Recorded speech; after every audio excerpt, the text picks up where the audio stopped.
महावीर को स्वीकार नहीं कर पाता, जीसस को अंगीकार नहीं कर पाता, क्योंकि वो कहते हैं हमने जाना इनको। जीसस अपने गांव में आए, बड़े हैरान हुए, गांव के लोगों ने कोई चिंता ही न की। जीसस का वक्तव्य है कि पैगंबर की अपने गांव में पूजा नहीं होती। कारण क्या रहा होगा, क्यों नहीं होती गांव में पूजा पैगंबर की? गांव के लोगों ने बचपन से देखा, बड़े ही जोसेफ का लड़का है, लकड़ियां ढोते देखा, रिंदा चलाते देखा, लकड़ियां चीरते देखा, पसीने से लथपथ देखा, सड़कों पर खेलते देखा, झगड़ते देखा। गांव के लोग इसे बचपन से जानते हैं, बीज की तरह देखा। आज अचानक ये हो कैसे सकता है कि परमात्मा का पुत्र हो गए?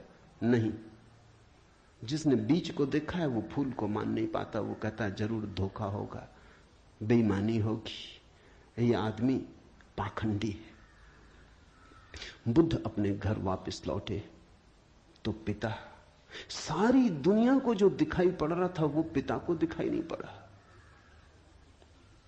सारी दुनिया अनुभव कर रही थी एक प्रकाश, दूर दूर तक खबरें जा रही थी, दूर देशों से लोग आने शुरू हो गए थे।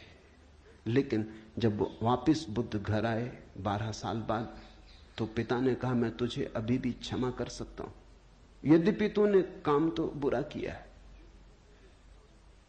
सताया तो तूने हमें, अपराध तो तूने किया, लेकिन मेरे पास पिता का हृदय, मैं माफ कर दूंगा, द्वार तेरे लिए खुले, मगर फेंक ये भिक्षा का पात्र, हटा ये भिक्षु का वेश, ये सब नहीं चलेगा।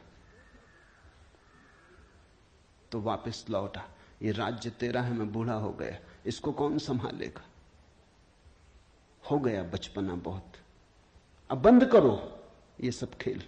बुद्ध ने कहा कृपा कर मुझे देखें तो, जो गया था वो वापस नहीं आया है, ये कोई और ही आया है जो आपके घर पैदा हुआ था, वही वापस नहीं आया है, ये कोई और ही आया है, बीज फूल होके आया है। गौर से तो देखो। पिता ने कहा तू मुझे सिखाने चला है, पहले दिन से जब तू पैदा हुआ था तब से तुझे जानता हूं। किसी और को धोखा देना, किसी और को समझा लेना, भ्रम में डाल देना, मुझे तू भ्रम में न डाल पाएगा। मैं फिर कहता हूं, मैं तुझे भली भांति जानता हूं, मुझे कुछ सिखाने को चेष्टा मत कर, क्षमा करने को मैं राजी हूं। बुद्ध ने कहा आप और मुझे जानते हैं, मैं तो स्वयं को भी नहीं जानता था, अभी अभी किरणें उतरी हैं और स्वयं को जानो, क्षमा करे। लेकिन ये मुझे कहना ही पड़ेगा कि जिसको आपने देखा वो मैं नहीं हूं, और जहां तक आपने देखा वो मैं नहीं हूं। बाहर बाहर आपने देखा, भीतर आपने कहां देखा? मैं आपसे पैदा हुआ हूं, लेकिन आपने मुझे निर्मित नहीं किया। मैं आपसे आया हूं जैसे एक रास्ते से कोई राहगीर आता है, लेकिन रास्ता और राहगीर का क्या लेना देना? कल रास्ता कहने लगे कि मैं तुझे पहचानता हूं, तू मेरे हिस्से तो होकर आया। ऐसे ही आप कह रहे हैं आपके पहले भी मैं था, जन्मों जन्मों से मेरी यात्रा चल रही, आपसे गुजरा जरूर, ऐसा मैं औरों से भी गुजरा हूं, और भी मेरे पिता थे, और भी मेरी माताएं थी, लेकिन मेरा होना बड़ा अलग थलग है, कठिन है, बहुत अति कठिन है। अगर बीज देखा तो फूल पे भरोसा नहीं आता। एक तो ढंग है अश्रद्धालु का, तर्कवादी का, संदेहशील का, कि वो कहता है बीज को हम पहचानते हैं तो फूल हो नहीं सकता, हम कीचड़ को जानते हैं उस कीचड़ से कमल हो कैसे सकता है, सब गलत, सपना होगा, भ्रांति होगी, किसी मोहजाल में पड़ गए होगे, किसी ने धोखा दे दिया, कोई जादू, कोई तिलिस्म। एक तो ये रास्ता है, एक रास्ता है श्रद्धालु का, प्रेमी का, भक्त का, सहानुभूति से भरे हृदय का।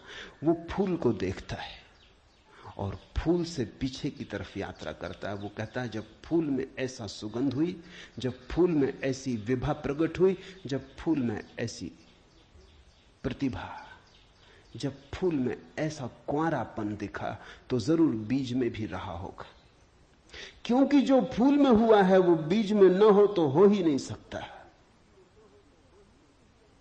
ये सारी कथाएं घटी हैं ऐसा नहीं। जिन्होंने अष्टावक्र के फूल को देखा उनको यह ख्याल में आया कि जो आज हुआ है वो कल भी रहा होगा। छिपा था, अवगुंठित था, पर्दे में पड़ा था।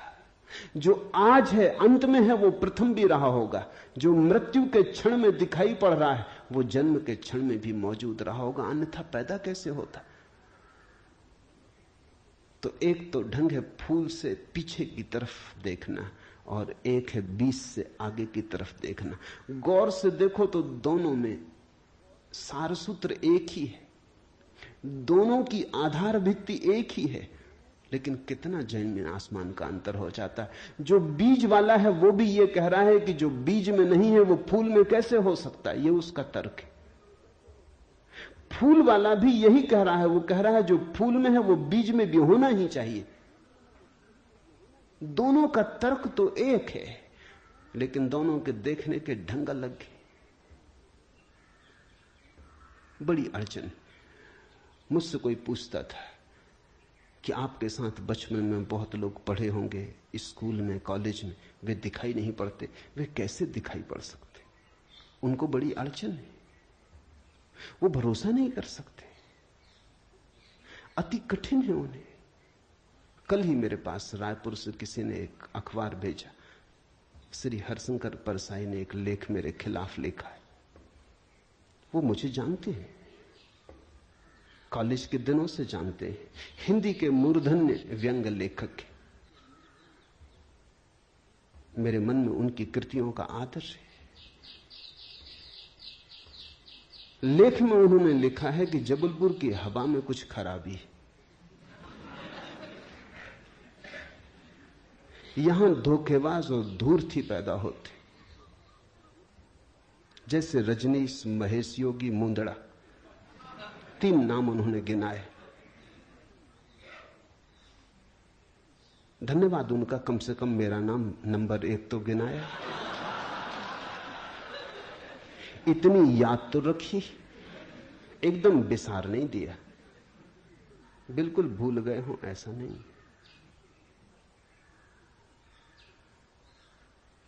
लेकिन अड़चन स्वाभाविक है, सीधी साफ है, मैं उनकी बात समझ सकता हूं। यह असंभव है बीज को देखा तो फूल में भरोसा। फिर जिन्होंने फूल को देखा उन्हें बीज में भरोसा मुश्किल हो जाता है। तो सभी महापुरुषों की जीवन कथाएं 2 ढंग से लिखी जाती हैं। जो उनके विपरीत हैं वो बचपन से यात्रा शुरू करते हैं, जो उनके पक्ष में है वो अंत से यात्रा शुरू करते हैं और बचपन की तरफ जाते हैं। दोनों एक अर्थ में सही है, लेकिन जो बचपन से यात्रा करके अंत की तरफ जाते हैं वो वंचित रह जाते हैं। उनका सही होना उनके लिए आत्मघाती है। जो अंत से यात्रा करते हैं वो पीछे की तरफ जाते हैं, वो धन्यभागी हैं, क्योंकि बहुत कुछ उन्हें अनायास मिल जाता है जो कि पहले तर्कवादियों को नहीं मिल पाता। अब न केवल मैं गलत मालूम होता हूं, मेरे कारण जबलपुर तक की हवा उनको गलत मालूम होती। कुछ भूल हवा पानी में होनी चाहिए। यदि मैं उनको कहना चाहूंगा जबलपुर को कोई हक नहीं है मेरे संबंध में हवा पानी को अच्छा या खराब तय करने का। जबलपुर से मेरा कोई बहुत नाता नहीं है, थोड़े दिन वहां था, महेश योगी भी थोड़े दिन वहां थे, उनका भी कोई नाता नहीं। हम दोनों का नाता किसी और जगह से है। उस जगह के लोग इतने सोए हैं कि उन्हें अभी खबर ही नहीं। महेश योगी और मेरा जन्म पास ही पास हुआ, दोनों गाडरवाड़ा के आसपास पैदा हुए।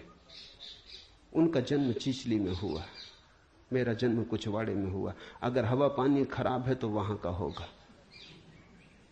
इसका दुख गाडरवाड़ा को होना चाहिए, कभी होगा, या सुख। जबलपुर को इसमें बीच में आना नहीं चाहिए। लेकिन मन कैसे तर्क रचता है। अब जो अष्टावक्र की कथा को देखेगा, वो सुनते से ही कह देगा गलत, असंभव। ये तो कथा जिन्होंने लिखी है उनको भी पता है कि कहीं कोई गर्व से बोलता है। वो तो केवल इतना कह रहे हैं कि जो आखिर में प्रकट हुआ वो गर्भ में मौजूद रहा होगा। जो वाणी आखिर में खिली वो किसी न किसी गहरे तल पर गर्भ में भी मौजूद रही होगी, अन्यथा खिलती कहां से, आती कहां से? सुनने से थोड़ी कुछ आता है, हर चीज के पीछे कारण है। नहीं देख पाए हो हम, लेकिन था तो मौजूद। ये सारी कथाएं इसी का सूचक देती हैं। अष्टावक्र के संबंध में दूसरी बात जो ज्ञात है वो है जब वे 12 वर्ष के थे। बस 2 ही बातें ज्ञात हैं। तीसरी उनकी अष्टावक्र गीता है, या कुछ लोग कहते हैं अष्टावक्र संहिता।